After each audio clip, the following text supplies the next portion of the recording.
All right, everyone. Remember to complete all assignments for the week by 11:59 on Friday. That includes viewing this lecture, viewing the video on the City of Cahokia that we provided on Canvas, and posting to the discussion board. I think most of us checked the discussion board this morning, and it looks like the vast majority of you have already posted, so that's great news. And if you have any questions about what you're expected to do this week, feel free to get in touch with your instructor or your TA. Now, before I start on the content of today's lecture, I want to say just a quick note on the course workload and particularly on taking good lecture notes. The number one predictor of success in this course is the amount of work that you put into it. Now, the most important parts of the work, from my perspective, are first, taking good lecture notes, and second, keeping up with the reading and taking notes on that too. Remember, the University of Southern Mississippi expects you to spend 2 hours outside of class studying for every hour that you spend in class. Now, I strongly recommend that as you prepare to take lecture notes, you plan to take notes with paper and pencil. Research consistently shows that handwritten notes lead to superior comprehension and retention as opposed to taking notes on a laptop. Take a quick look at this webpage for some more tips on solid note-taking. Here's your first tip. Don't write down everything I say. Second tip, don't write down every word on every PowerPoint slide. Instead, listen. Summarize the content in your own words and relate that content to your reading. Now, I think we have delayed the inevitable long enough. It's time to get started with the real work for today, the content. So, this class begins in the year 1500. Why? Why 1500? Why not 1054 or 1066 or 1776 or 2001 or some other year? The answer relates to what historians usually call periodization. Periodization. Historians divide the past into long periods of history that help us organize and conceptualize our work. So periodization is a kind of shorthand that historians use to mark major moments of change. European historians, in particular, usually divide the past into the periods you see on this slide, right? Prehistory, ancient history, medieval history, and modern history. Historians who focus on other parts of the world break things down a little bit differently, but in any case, our study, our project in this class, is to examine the history of world civilization since 1500, the modern era. But why? What makes the world modern after 1500? Well, what happened in 1492? You all know the answer to that. In 1492, Columbus sailed the ocean blue. It's the rhyme you've heard probably since you were practically in diapers before you even started school. To be more specific, after 1492, Europeans began making sustained contact with the Americas for the very first time. We could add a number of other major changes occurring in the late 1400s to that list. The late 1400s and 1500 really do seem to be a major turning point in world history. For example, a Russian society based in Moscow emerged from 200 years of Mongol rule and began building its own empire in Asia. A new European civilization began to take shape in the Renaissance. In 1405, a Chinese fleet explored the entire Indian Ocean world, represented on this map by these purple lines, right? All through Pacific Oceania, the Indian subcontinent, and to Africa's east coast. In 1453, the Islamic Ottoman Empire completed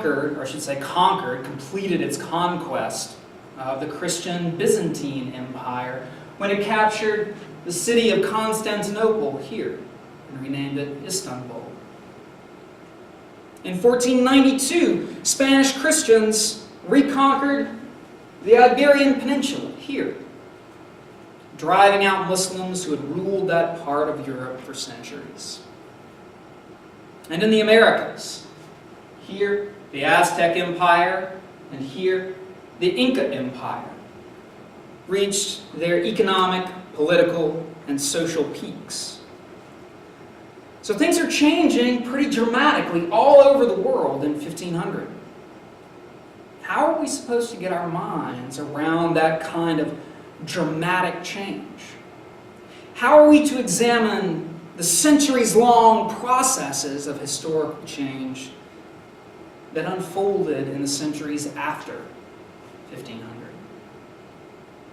Well, one way to organize our voyage into the past, one way to organize our intellectual project is to begin with one very broad, deceptively simple question. How exactly did human societies organize themselves before 1500?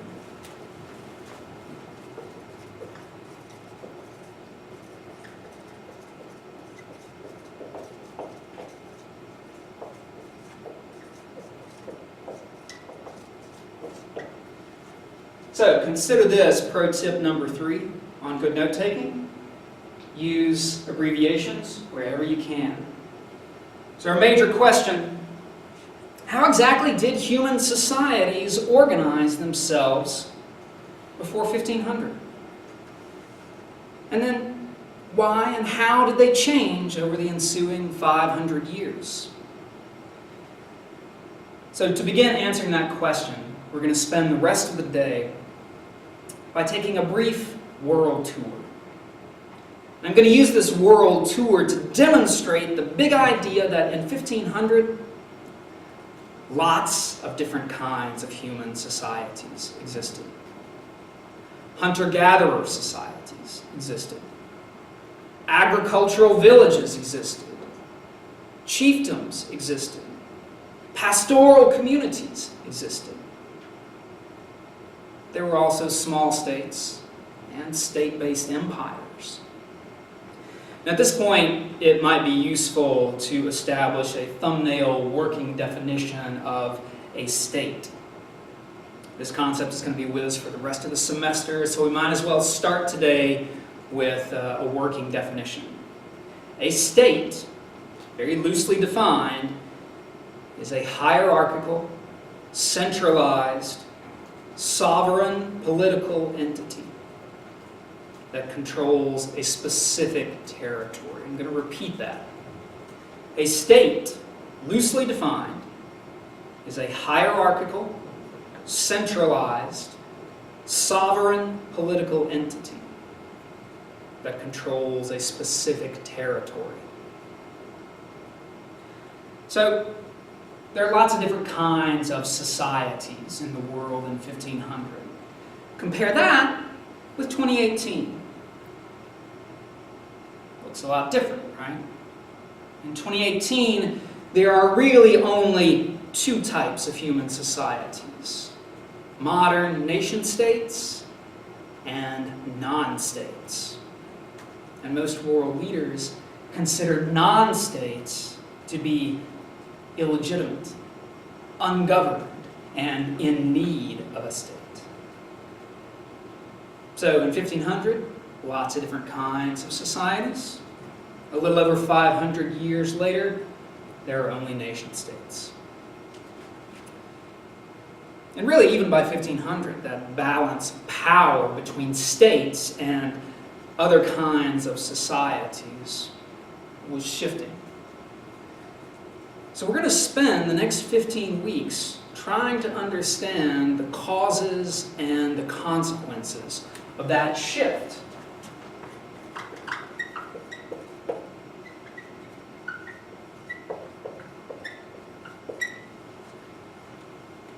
I always want you to approach the concept of history as a series of causes and consequences, not simply a series of events to be memorized. So, as we're going to see in the coming weeks, one of the major causes of this shift from a non-state to state societies, one of the major causes is the creation of an interconnected world economic system, beginning in 1492.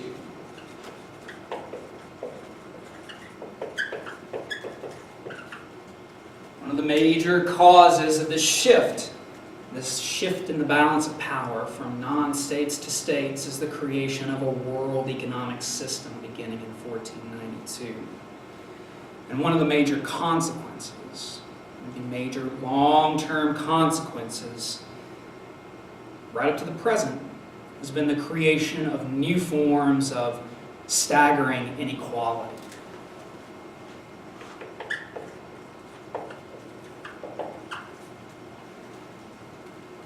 And often that inequality is based on new kinds of racial thinking. We'll explore those big ideas in the coming weeks and months. So, those are kind of your big themes for today. State formation, the creation of a world economic system, and new kinds of inequality. But for the rest of the day, let's focus on getting our heads around the different kinds of societies that existed in 1500. Now, obviously, this is not going to be a comprehensive tour of the world in 1500. I'm just going to give you a couple of concrete examples of different kinds of societies. So, despite several thousand years of agricultural advances all over the world, there were still several hunting and gathering societies in the world in 1500. All of Australia, much of Siberia, the Arctic coastlands, some parts of Africa and the Americas, all contain hunting and gathering societies.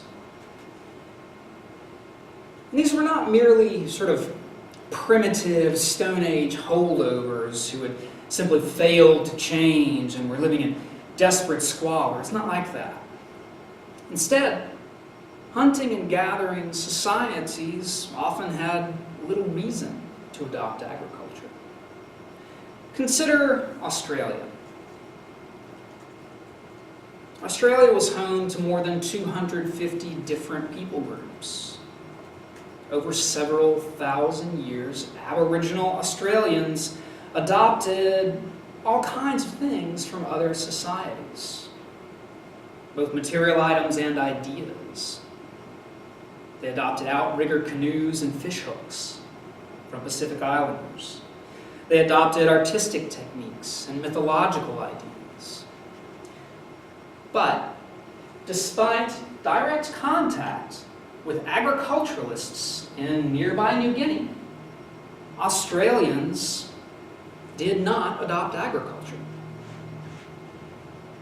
Why? Well, large parts of Australia are simply not suited to agriculture due to climate. In other parts, people enjoyed such abundant natural resources that agriculture was not necessary to prosper. That doesn't mean that Aboriginal Australians were primitive or ignorant. In fact, they did have complex land management techniques. They actively managed their land to promote better hunting, typically through prescribed burns, a process that's typically called fire stick farming, or merely cleaning up the country. These periodic controlled burns cleared out underbrush and promoted the growth of plant species preferred by game animals. So Native Australians actively managed their land to promote their hunting and gathering lifestyle. They managed long-distance trade networks that could span hundreds of miles. They had active spiritual and artistic lives that included elaborate mythologies, rituals, sculpture, painting, like this one. So the big idea here? Hunting and gathering societies existed in the world in 1500, and they could be affluent and complex. However, as the long agricultural revolution continued to unfold across the planet, the number and the size of these hunter-gatherer societies continually shrank.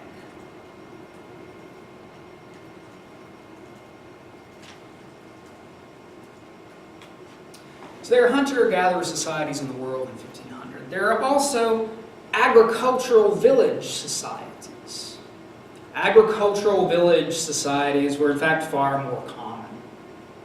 In lots of places, society was organized into a world of small agricultural towns and villages. Typically, each of these towns would have a population a little bit less than 1,000 people. Yet, somehow, they often managed to avoid being incorporated into larger states and empires. They chose not to organize themselves as centralized states. In fact, within these agricultural towns and villages, communities usually organized along kinship lines. These kinds of kinship-based small towns and villages were the norm in lots of places in the world. Now,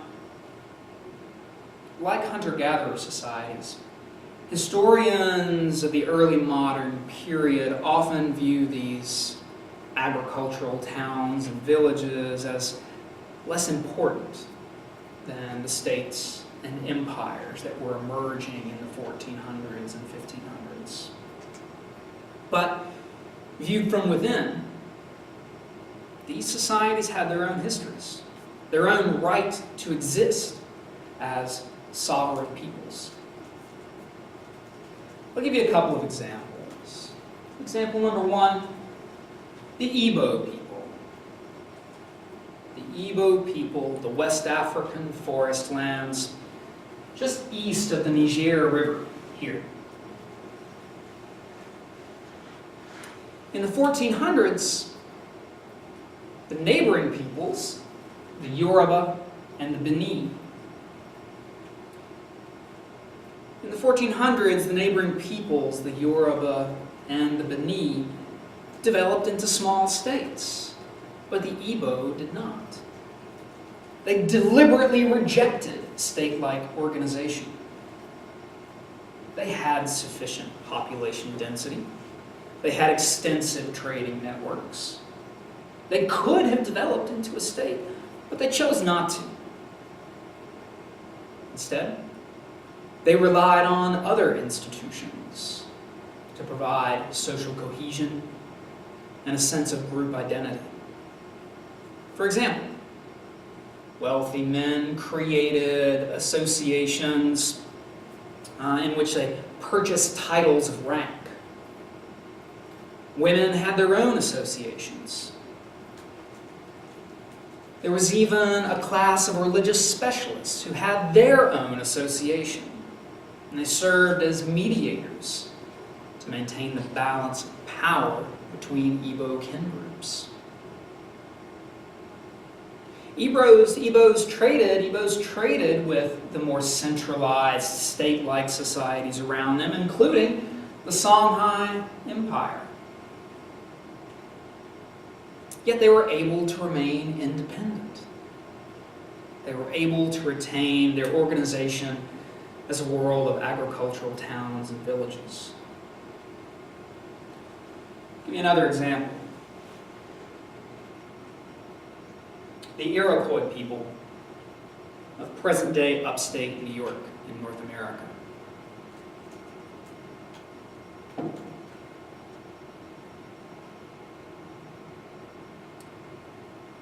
In the 1300s and 1400s, Iroquois people were undergoing significant political change. But like the Igbo people of Western Africa, they chose not to organize as a centralized, hierarchical state.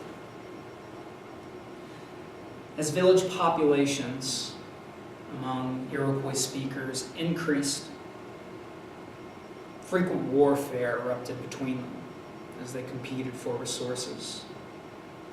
Sometime around 1400, we're not sure exactly when, perhaps earlier, but sometime around 1400, 5 groups of Iroquois-speaking peoples formulated a loose confederacy known as the Great League of Peace and Power, or more commonly, the Iroquois Confederacy. The Great League of Peace and Power, or simply the Iroquois Confederacy. The Great League of Peace and Power created a grand council of clan leaders where every village and kin group was represented. They made decisions based on consensus on issues of importance to everyone.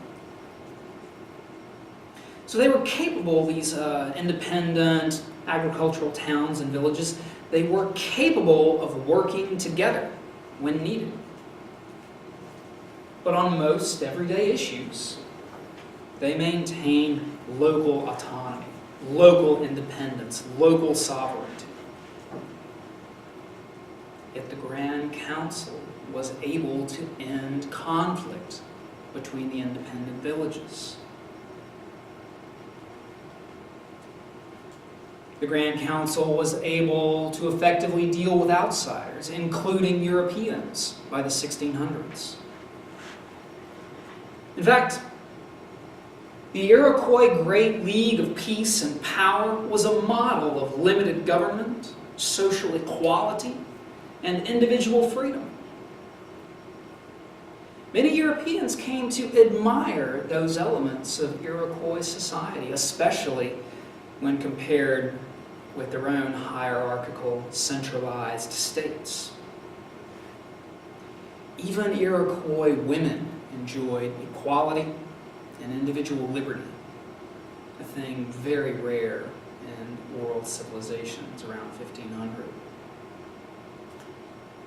However, like hunting and gathering societies, agricultural villages the world over were slowly, forcibly incorporated into a world economic system and European state-based empires in the centuries after 1500.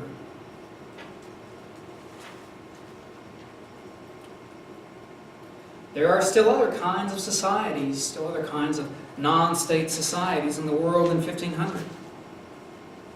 In Central Asia, for example, there remained large pastoral societies.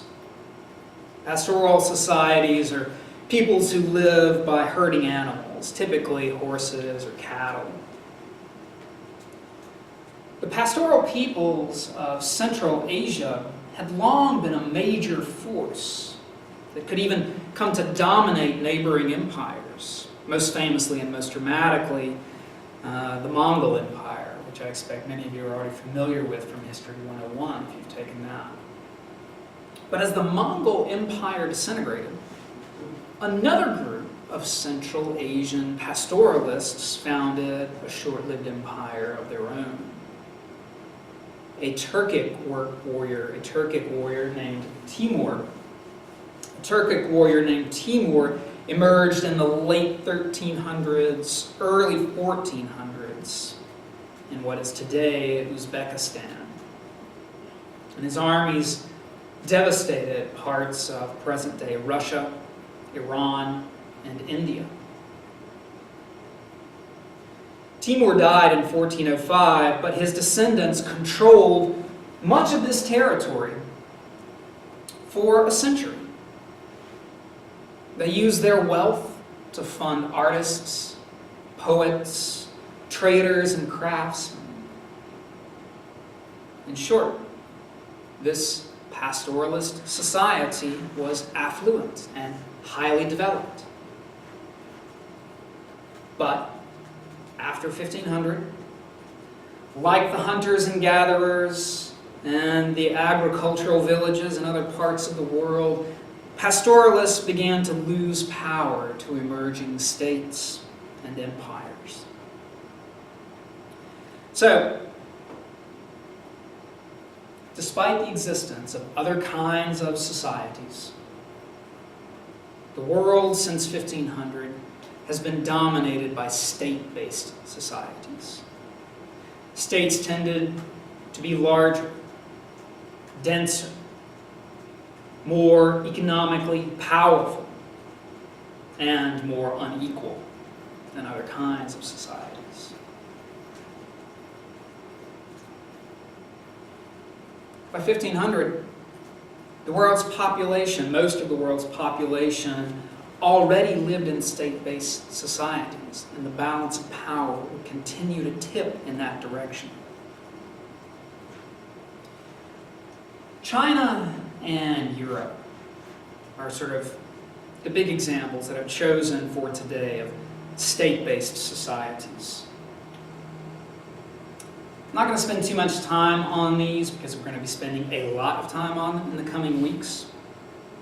But very briefly, if you've taken History 101, you know that China had been the most populous, most prosperous world civilization for something like 3,000 years by 1500. It had a long tradition of effective governance, Confucian and Taoist philosophy, a major Buddhist presence, sophisticated art, architecture, engineering, and a highly productive, diversified economy. Now, that prosperity had been disrupted by a century of Mongol rule, and the plague had sharply reduced China's population. But during the Ming Dynasty, during the Ming Dynasty in the 1400s and 1500s, China largely recovered by looking to its past, to its history, its traditions. Confucian education, traditional gender roles, and a centralized, hierarchical state with a highly developed civil service bureaucracy.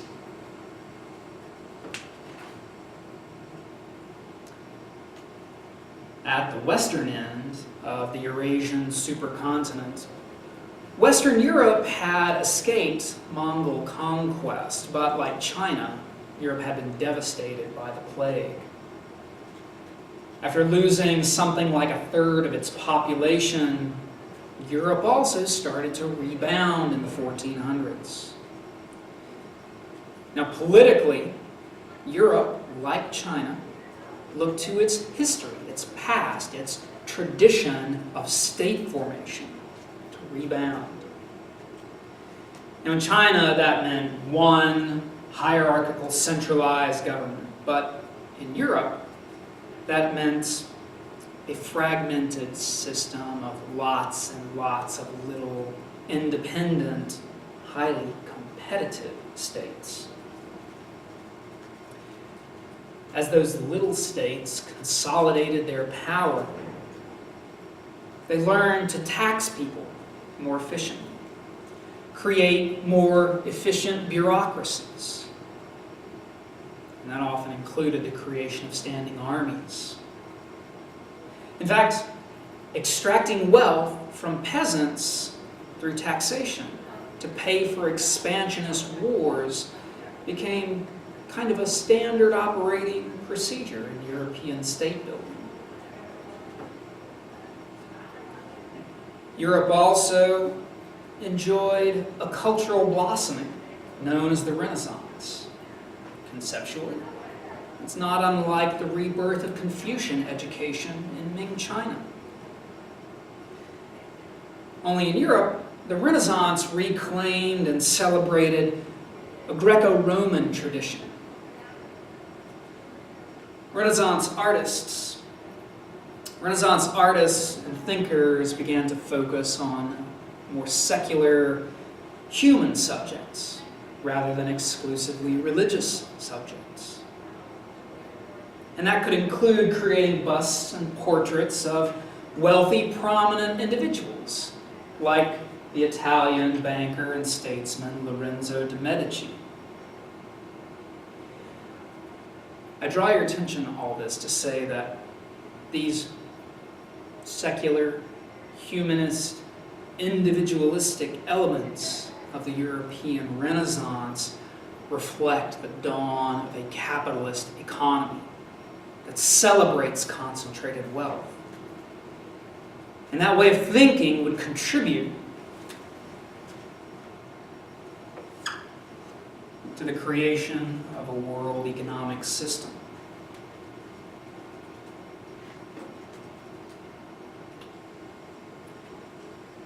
Now, the late 1400s also witnessed the rise of state-based empires in the Islamic world, most spectacularly the Ottoman Empire.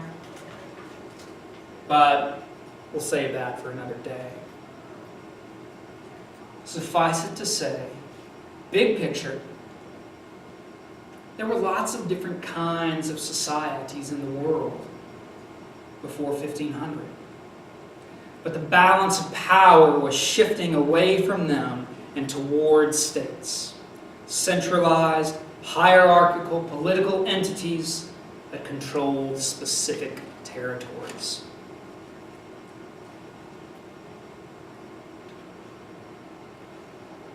State-based empires like China had been connected across Afro-Eurasia for centuries.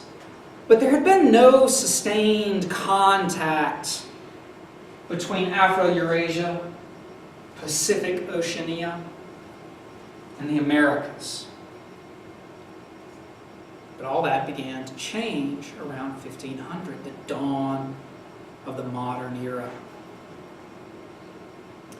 The expansion of European states and the creation of a modern world economic system began in earnest in the 1490s.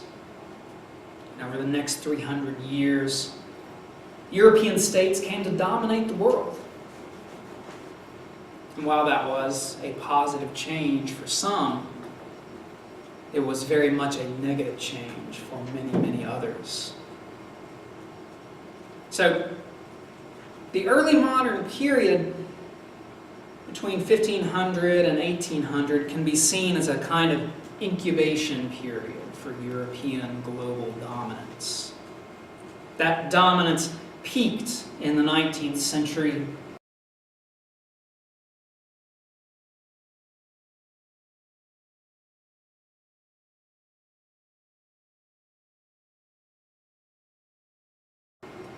And slowly, ever so slowly, began to contract in the 20th century. However, in 1500, no one would have predicted the global dominance of Europe. No one would have predicted the dominance of state-based empires. No one would have predicted the creation of a world economic system. Indeed, life throughout the world in 1500 was tenuous. Economically, the vast majority of people lived at a level of basic subsistence, derived mostly from agriculture, some animal protein, and some trading. But most people in most of the world went to bed hungry. Even complex, affluent societies were always on the cusp of collapse. Now, to drive home that point of tenuous life, even in highly developed societies, I'll close my talk today with a final case study from North America, the city of Cahokia. Now, Cahokia Cahokia was a major trading city in North America in the year 1100. It was located across the Mississippi River from the modern city of St. Louis, right in here. At its peak, Cahokia's population was around 30,000 people, roughly the same size as contemporary London or Rome.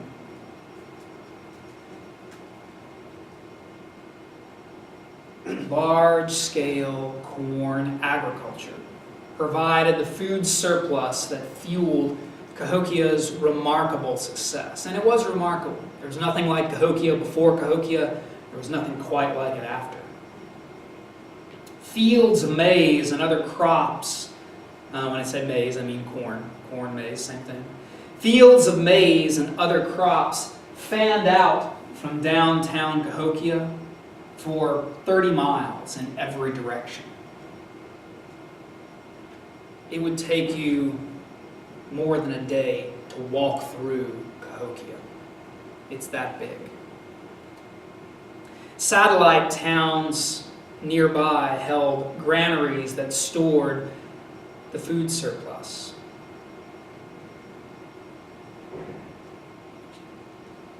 Based on these reliable food surpluses, Cahokia became a commercial center for a long-distance trade network. So, for example, Cahokia was hundreds of miles from the ocean. Yet archaeologists have uncovered hundreds of thousands of beads and other products made from Gulf Coast seashells at Cahokia. Cahokia's artisans created textiles, ceramics, and artworks that were traded throughout eastern North America. I'll give you just one concrete example. This Corn Mother effigy pipe was created by artisans at Cahokia, but archaeologists discovered it at a site in present-day Arkansas. Traders came to Cahokia from as far away as the Rocky Mountains, the Appalachian Mountains, and the Great Lakes.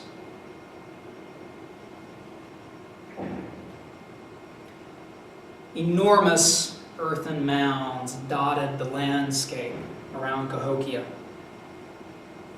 Cahokia's leaders had these mounds built to demonstrate their power and their wealth. But they also illustrate to us, as modern observers, the skill and the knowledge of Cahokia's city planners and architects. The entire city itself, as demonstrated here, was aligned perfectly with the cardinal directions, so that the city's central plaza and its largest mound sat on a north-south axis, and the sun sort of traveled in its arc right over the top of the central city. The mounds at Cahokia were the key sites of political and religious life. Temples, public granaries, and the homes of elite spiritual and religious leaders sat atop these mounds. So by 1250, Cahokia was this large, prosperous, advanced society. Though it's true that the benefits of that prosperity were not shared equally. I'll give you just one example of that. Mound 72 at Cahokia. What archaeologists call Mound 72 at Cahokia. This one particular mound out of the hundreds that are there. Bioarchaeologists excavated that mound, and they found that Cahokia's elites, people who lived atop the mounds, had better diets and longer lives than common people. Elites were buried with sumptuous grave goods to demonstrate not just their wealth and their political power, but also their spiritual power. So, just as one concrete example, this man, this elite burial from Mound 72, he was buried with thousands of beads made from Gulf Coast seashells. He was buried with finely crafted weapons. And he was buried with more than 200 human sacrifices. Most of these human sacrifices were young women. Archaeologists suggest they were outsiders, non-Cahokians, perhaps war captives. So elites at Cahokia literally held the power of life and death. Yet, by the year 1350,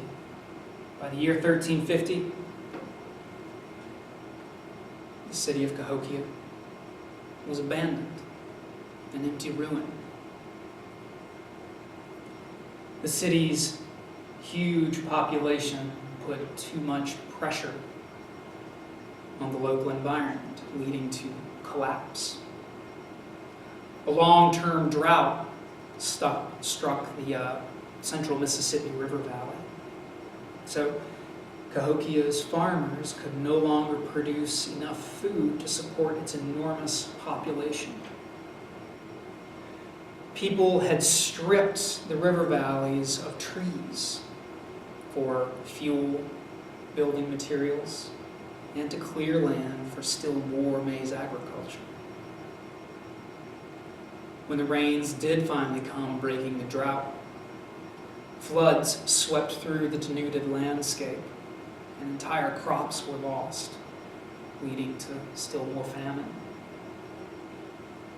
This lack of food increased internal class conflict between elites and commoners.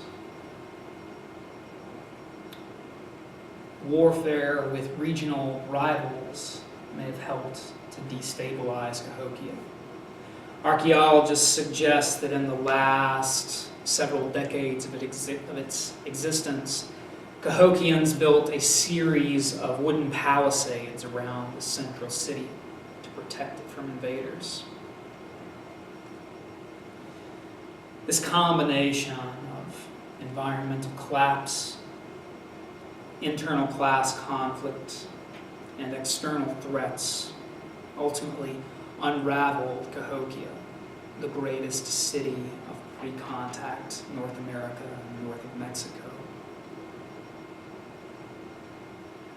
So, I want to just briefly recap our big ideas for the day.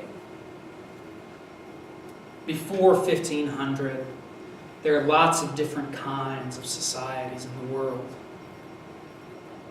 But everyone, even prosperous, advanced, highly developed societies like Cahokia, lived on the edge of collapse. Our course begins in 1500 because of a raft of changes taking place all around the world. Most importantly, the world was becoming more connected. And those connections fueled the creation of a world economic system. The expansion of European state-based empires and new forms of inequality, often based on new ways of racial thinking. So, taken as a whole, those long-term historical processes that began around 1500 posed a threat to the non-state societies around the world. We'll spend the next 15 weeks trying to understand that process in greater detail, more nuance. So we'll pick it up there next time. Thank you.